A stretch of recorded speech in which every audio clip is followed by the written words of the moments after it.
téléspectateurs, mesdames et messieurs, bonjour et bienvenue sur le plateau de la télévision Renaissance. C'est le journal parlé en français. La commission d'enquête mise en place par le Conseil des droits de l'homme des Nations Unies accomplira bel et bien sa tâche au Burundi, malgré la position du gouvernement de Bujumbura. C'est ce qu'indique Armel Nyongele, président de l'association chrétienne pour l'abolition de la torture ACAT, en sigle. Ces enquêteurs vont rencontrer les victimes et d'autres témoins en dehors du pays et le blocage du gouvernement de Bujumbura sera vain.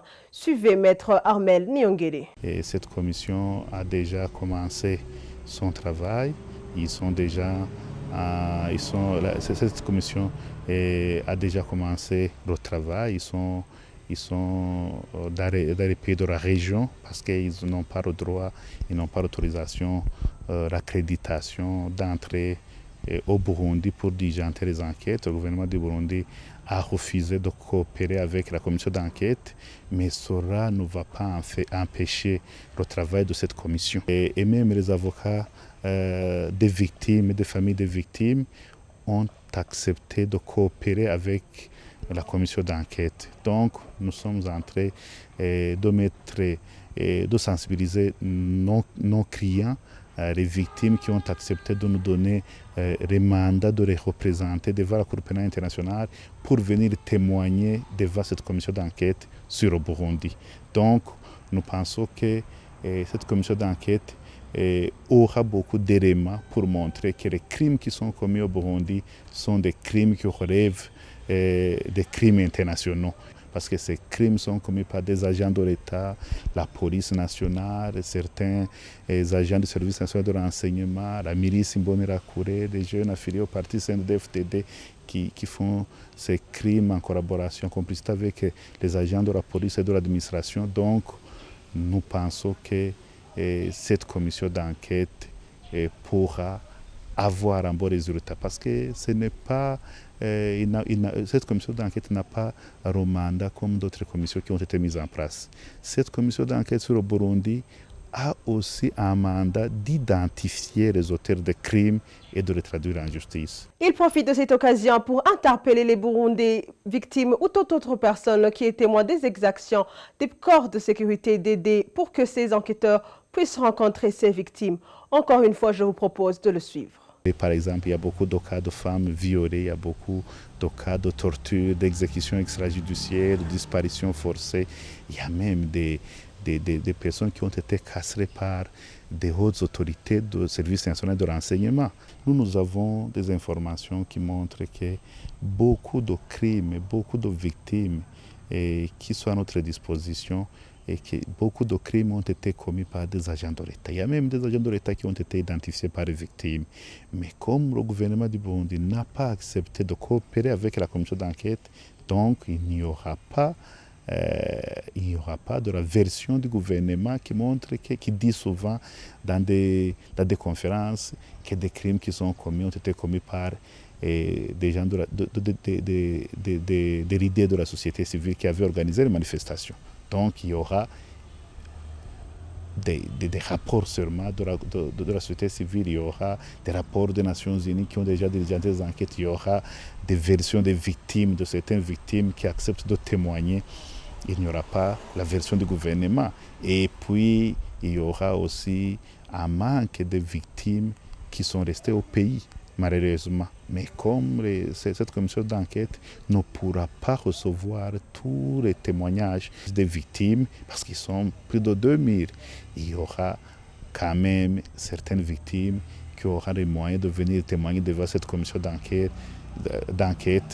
Et donc, ça sera sous forme d'échantillons pour connaître qu'il y a des crimes qui sont déjà commis par des agents de l'État et qui relèvent des crimes internationaux. C'était Maître Armel Nyongele. Revenons sur la genèse de ce Conseil des droits de l'homme des Nations Unies. Ce Conseil est l'un des organes les plus importants des systèmes onusiens. L'une des plus importantes missions du Conseil des droits de l'homme est la suspension d'un membre du Conseil qui se rend coupable de graves violations des droits de l'homme. Plus de précisions avec Bertrand Ngendakuriyo.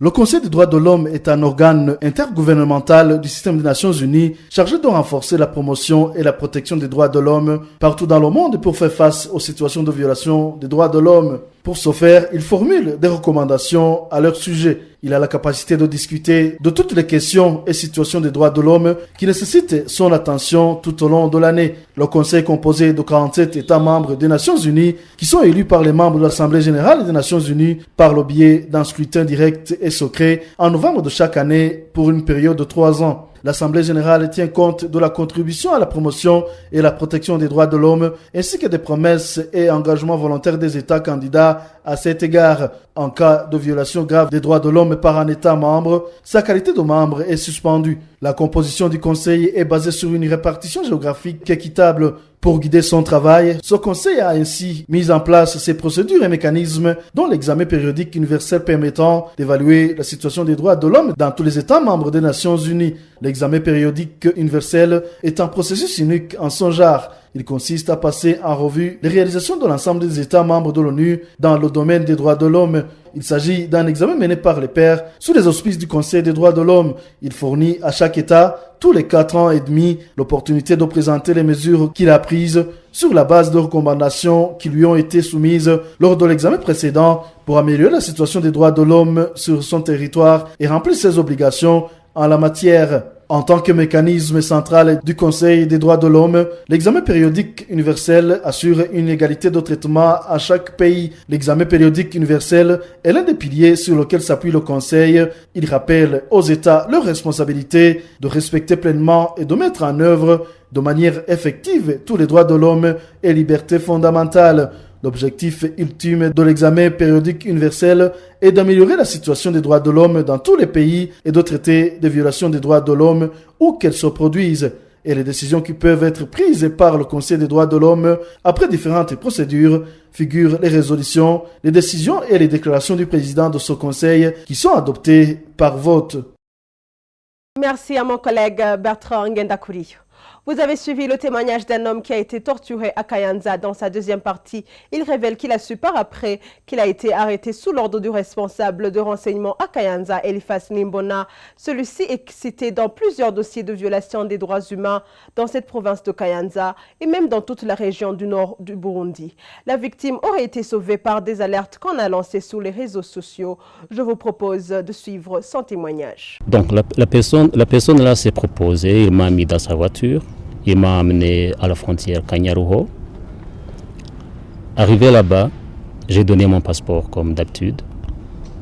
Mais l'agent de la PAF qui était là-bas m'a dit, donc ton cas dépasse mes limites.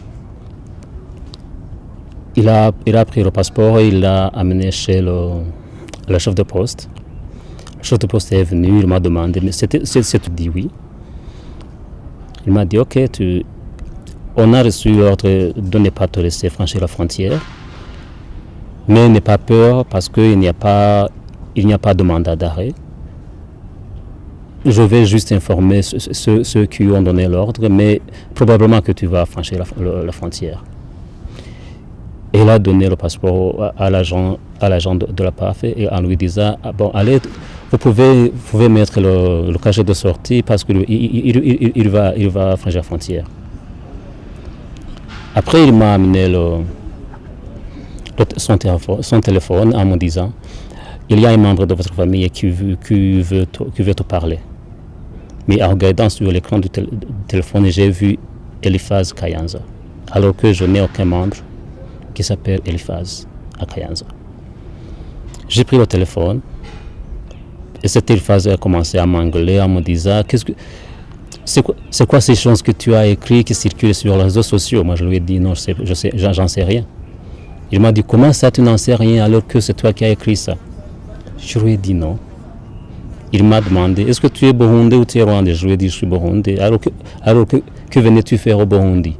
Je lui ai dit mais le Burundi c'est ma patrie. Je croyais que j'ai le droit d'y aller ou d'y aller. Il m'a dit, mais moi, la question que je te pose, c'est quoi ces choses que tu as écrites sur les réseaux sociaux? Je lui ai dit, j'en sais rien. Il m'a dit, mais sache-le bien, tu ne vas pas quitter le Burundi. Je vais venir te chercher moi-même. Bon, je suis resté là-bas. Le chef de poste m'a montré ces messages qui circulaient sur les réseaux sociaux. Je n'en savais rien, moi. Et finalement, on m'avait refusé de franchir la frontière. La victime compte saisir la justice contre ses ravisseurs, a commencé par ce responsable de renseignement dans la province de Kayanza, Elifas Nimbona. Suivez-le encore une fois. Je me suis fait soigner. Physiquement maintenant, je n'ai aucun problème. Mais psychologiquement, je ne peux pas être, je suis toujours instable. Parce que, d'abord, tout ce qui s'est passé, ça me fait, des fois j'ai des cauchemars, des fois je vois des gens venir m'attaquer à la maison, m'exterminer, moi et ma famille. Et je me réveille donc ayant très peur. À part ça, des fois, j'ai des problèmes d'insomnie. Il ne m'est pas vraiment facile d'avoir du sommeil. Je compte saisir la justice. J'espère que mon pays pourra un jour retrouver la paix et la sécurité. Et dans ce cas-là, je pourrais porter plainte. Si ce n'est pas le cas, je compte porter plainte aux juridictions internationales. Monsieur Elifas y est d'une part de responsabilité. C'est par ce témoignage que prend fin notre journal. Merci de nous avoir suivis. À la prochaine.